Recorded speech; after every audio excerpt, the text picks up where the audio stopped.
Y muy buenas a todos, mi nombre es Marcel y sean bienvenidos a un nuevo video para el canal. Hace aproximadamente unos 2 años y medio ya les subí este video, pero como ya lo habrán notado y por petición de algunos suscriptores les traigo el video ya remasterizado a modo de especial por al fin llegar a los 1000 suscriptores.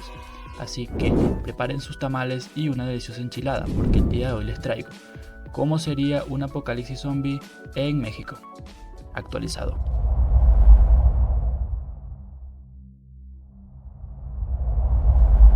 Si ya son nuevos y para los que no lo son, les aviso que esta serie se basa en un sistema de puntos de supervivencia. De esta manera siempre llego a las conclusiones. Recuerden que estos videos son más que todo con el propósito de entretener, así que empezamos tocando los más importantes, que como ya lo sabrán son el punto militar, social y económico.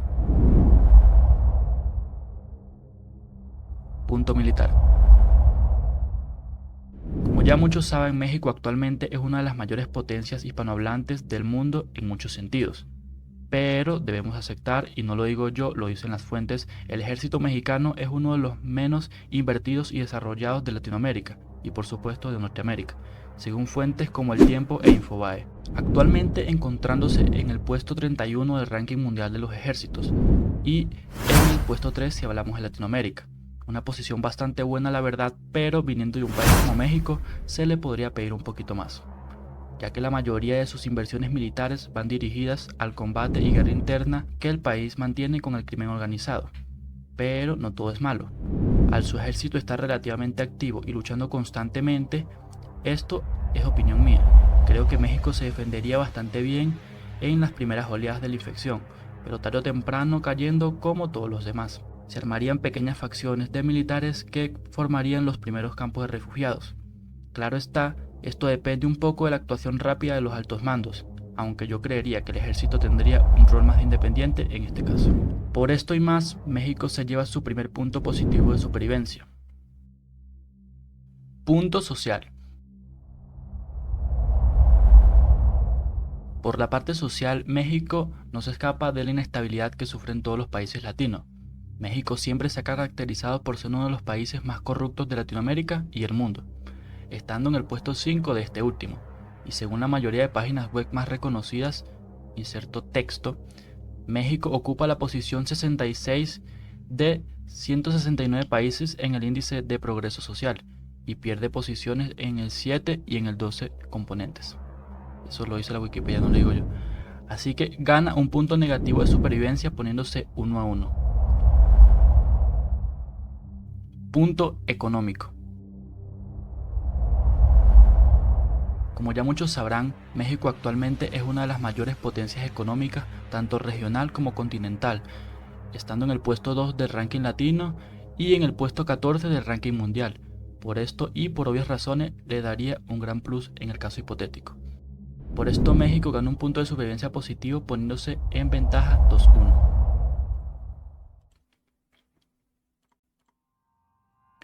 Pero gente, el día de hoy quiero darle un espacio especial a unos nuevos puntos. No nuevos, pero ya quiero darle su orden como los 3 últimos. Y es el tema población, infraestructura y geografía. Aunque algunos no lo crean, estos serían bastante importantes en el caso de un apocalipsis zombie. Así que empecemos por estos 3. Infraestructura. Como ya mencioné anteriormente, en el punto militar, por la parte de infraestructura, México es un país que se le podría pedir un poco más, ya que su estatus económico podría darse este privilegio.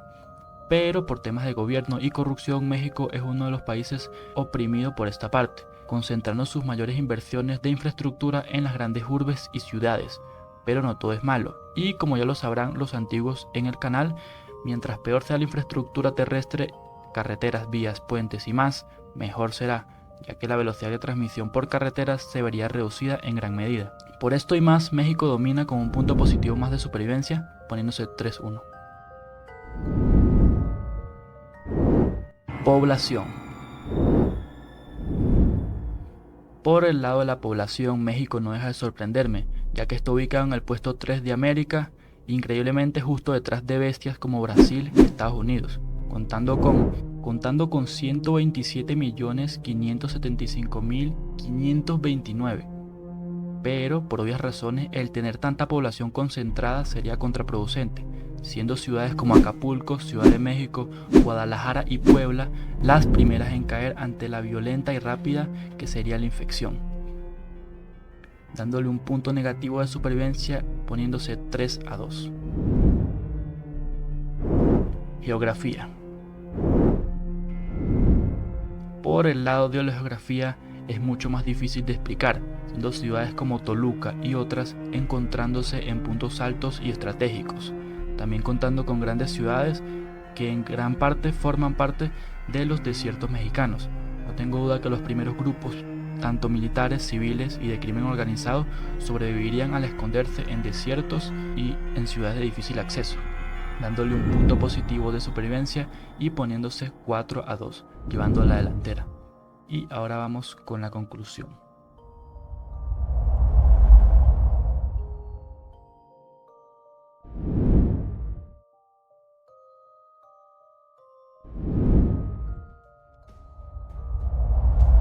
Y bueno gente, la conclusión en puntos es un rotundo e impresionante 4-2. La verdad hace bastante contraste al último video que subí hablando sobre cómo sería un apocalipsis zombie en México.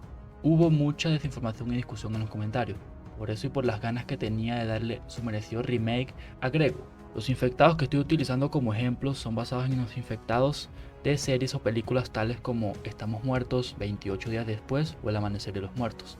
En resumen, muertos vivientes que corren. Esto varía también si fueran infectados como los de Guerra Mundial Z, Left 4 Dead o Soy Leyenda, siendo muchísimo más complicada y mortífera la infección en el caso hipotético. Ahora sin nada más que decir, comencemos. Tras los primeros 20 minutos del brote, que iniciaría su propagación en el país por dos vías: terrestre proveniente de Estados Unidos o aérea proveniente de cualquier lugar o zona cero del mundo, siendo el primer punto de propagación o de ingreso del virus lugares como el Aeropuerto Internacional de la Ciudad de México en el caso de la vía aérea, o San Antonio, Texas, en el caso de que la propagación se transmita por tierra. En cuestión de la primera hora del inicio del brote se reportarían los primeros accidentes aéreos provocados por los infectados, tanto en aeropuertos como en el aire, y que en cuestión de una hora y media ya los alrededores del epicentro del brote estarían en un caos total. Los reportes de disturbios repentinos llegarían a los altos mandos, tanto políticos como militares, pero estos recibiendo la noticia con duda. Al principio creerían que todo esto sería un disturbio más o simples olas de pánico creadas por algún enfrentamiento con el crimen organizado, pero pasarían 3 horas y sería necesario que al menos una ciudad se vea realmente afectada para que el gobierno se ponga en marcha, notando que la situación se iba en serio. Las tropas de las fuerzas especiales y activos militares se desplegarían en las inmediaciones de las ciudades afectadas intentando contener a los muertos, y luego de unas 5 horas desde el brote, ya los puntos de resistencias, al igual que las ciudades más afectadas durante la primera oleada, estarían completamente arrasadas, siendo los más fuertes los últimos sobrevivientes. Al percatarse de esto, disturbios comenzarían a ocurrir en estados y ciudades cercanas, habiendo muerte y violencia por parte de las mismas personas. Debido al pánico que provocarían las noticias y los videos que se compartirían en redes sociales. Luego de las primeras 18 horas, las primeras ciudades afectadas y las aledañas serían devastadas, sobreviviendo solamente pueblitos, colonias de difícil acceso. Pasadas las primeras 28 horas, Ciudad de México sería declarada pérdida total y algunas ciudades y estados correrían el mismo riesgo. Y a estas alturas, en las primeras 48 horas después del brote, el 65% del país estaría ocupado por los muertos, y ya pasando los 3 días se comenzarían a formar los primeros campamentos de refugiados protegidos por militares, al igual que los primeros grupos independientes de personas que se encontrarían en las ciudades declaradas como perdidas. Los carteles también se pondrían en las suyas, cometiendo atrocidades y aprovechándose de la situación para poder delinquir. Pasada la primera semana, los militares se atrincherarían en ciudades más desérticas, armando los primeros refugios seguros y monitoreados. Los muertos seguirían ganando terreno hasta llegar a las tierras calientes, siendo varados por las largas distancias y por el clima, y por supuesto por la geografía. Pasando los primeros 15 días, ya la población humana sería reducida a un 30%, siendo este el punto máximo antes de iniciar un contraataque por parte de las personas uniendo fuerzas. Ya pasado el primer mes de la infección, la población se reduciría a un 25%. Para este punto, más de la mitad de México estaría completamente ocupada por los muertos, siendo las zonas más remotas y desérticas las últimas con sobrevivientes. Y bueno gente, esta sería la conclusión. Recuerden que la mayoría de estas cosas son inventadas y sacadas de mi criterio mirando las bases y estadísticas, pero sobre todo con el propósito de entender. Así que bueno gente, espero que este video les haya gustado. Si fue así, por favor agradecería un like, un me gusta y una suscripción para que el canal se siga compartiendo y para seguir trayendo más gente a la familia. Así que bueno, los quiero gente, mexicanos, dejen su opinión y nos vemos en el próximo video.